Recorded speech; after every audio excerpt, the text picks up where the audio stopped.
Ask Maritza if she needs. She's making gingerbread. I should ask her if she needs icing. You should.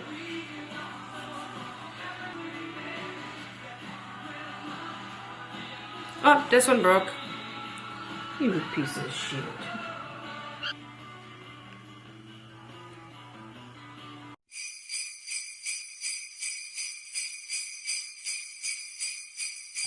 What's up, warriors? Welcome to Vlogmas Day 17.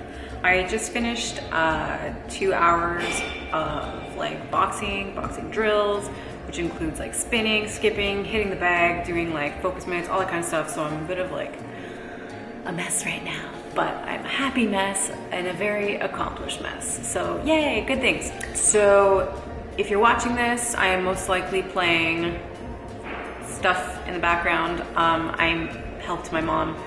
She made fresh gingerbread cookies, men, and trees today, so I helped her decorate them, so I have footage for you guys of the cookies.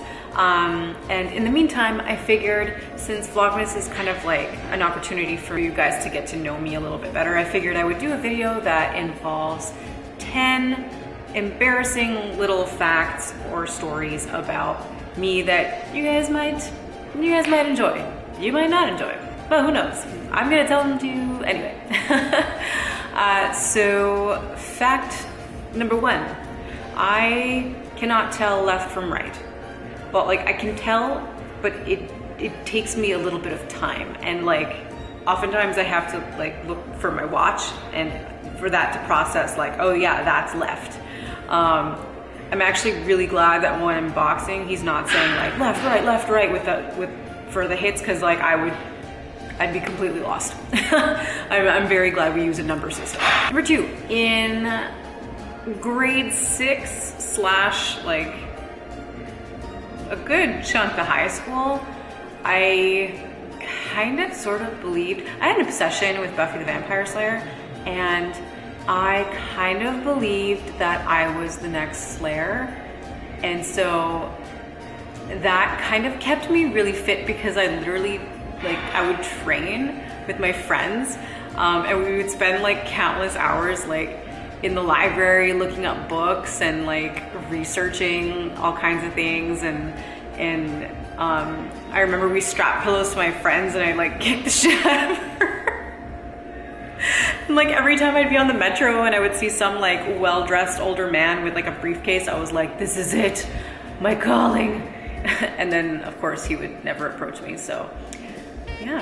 Number 3, I think I actually told you guys this story in my fitness journey thus far video, but for those of you who are new, I will reiterate.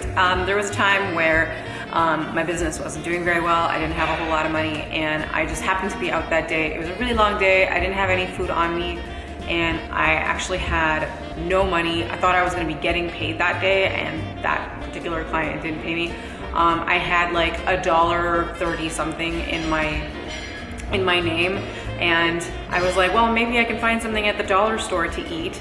And so I went, and there was like the only thing that I could find that could probably fill me up for the entire day. I was like, oh, perfect, a jar of peanut butter. I'm not complaining, but it was $2. So I stole it and I ate it in the bathroom stall. Humble beginnings. Yeah, I'm not particularly proud of that one, but these are all just like, these are meant to be embarrassing / like, hey, this is where I came from, and now you know. 4, between the age of, I would say 17 to like 23, I would say, I had like this like really dark goth phase where I was like really like angry. There was a lot of angst. I was very negative all the time, and I mean, like, I dressed the part. I didn't have like goth friends. Like, you couldn't really fit me in the goth box because I was still very open to like other styles of like music. Like, I still listened to some pop, and I still, you know, like you would see me like decked out in like all black with my black hair and my spiky collar, but I'd have this like bright pink like Princess Diaries book, you know, like I didn't care. Like I wasn't trying to like fit into something. I was just trying to express my feelings through fashion. And actually, I actually like to carry my old IDs because a lot of people just don't believe me, and I just think it's hilarious. Here, if you guys can see. That was me, guys. Once upon a time. Yeah, it was pretty intense. Like corsets, black hair, all the anger. So that was actually kind of fun. It's actually one of my favorite like transformation stories because it really has to do a lot with like my mental state as opposed to just like the physical. It really had a lot to do with finding myself, finding what I was passionate about, and not necessarily like depending on other people to necessarily make me happy. So that was like a really big turning point in my life, and it's always fun to share those stories because people just don't believe it. Number 5, my high school friends will enjoy me mentioning this one.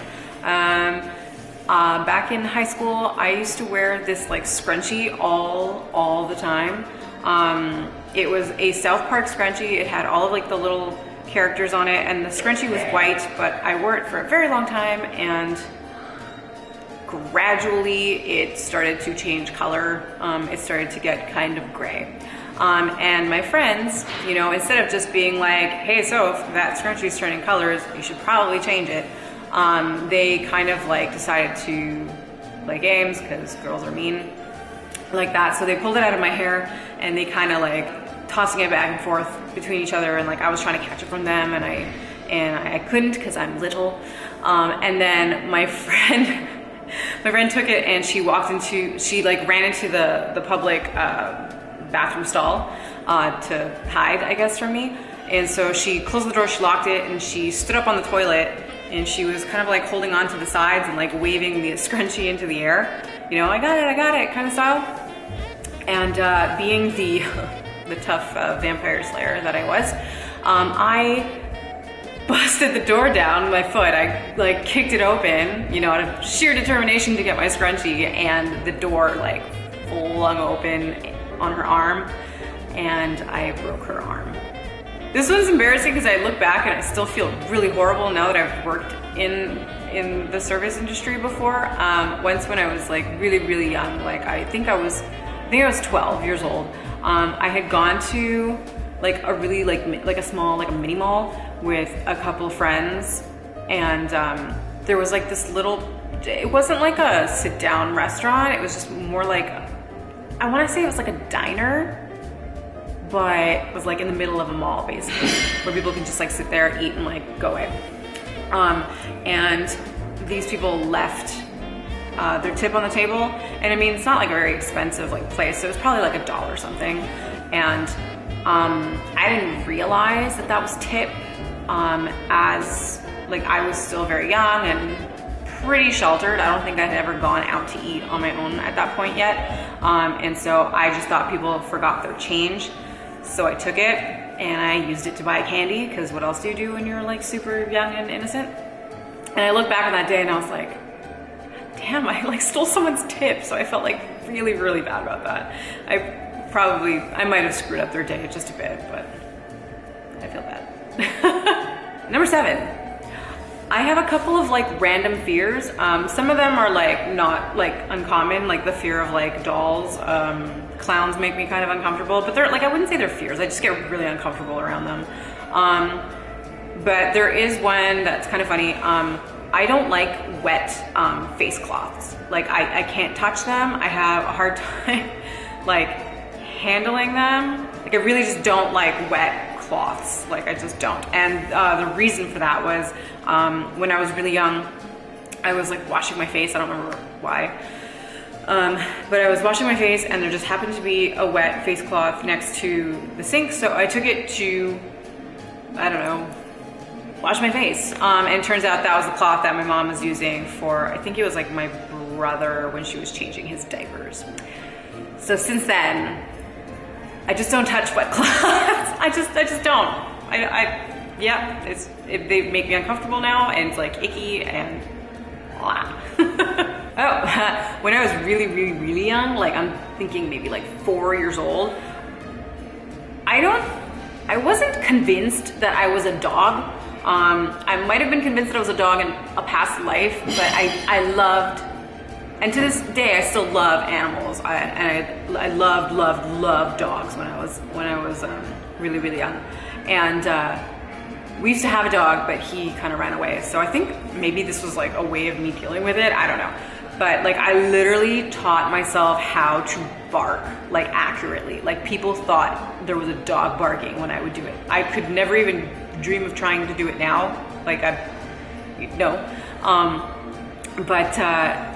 It got to the point where like if I were going out for a walk like with my mom or whatever, like I would run up to a tree and like lift my leg, and I wouldn't actually pee, but I would pretend to. And like my grandmother was like literally concerned for like my mental health growing up. Like she thought that there was something wrong with me growing up, and I mean, hey, maybe there was. But. Number 9, as a child, I was quite manipulative. These are stories from my mom. Like I don't actually remember much of this, but I remember once for my birthday, before it was even my birthday, my mom decided to buy me my present early. She got me the Ariel, like the Little Mermaid, like Barbie doll.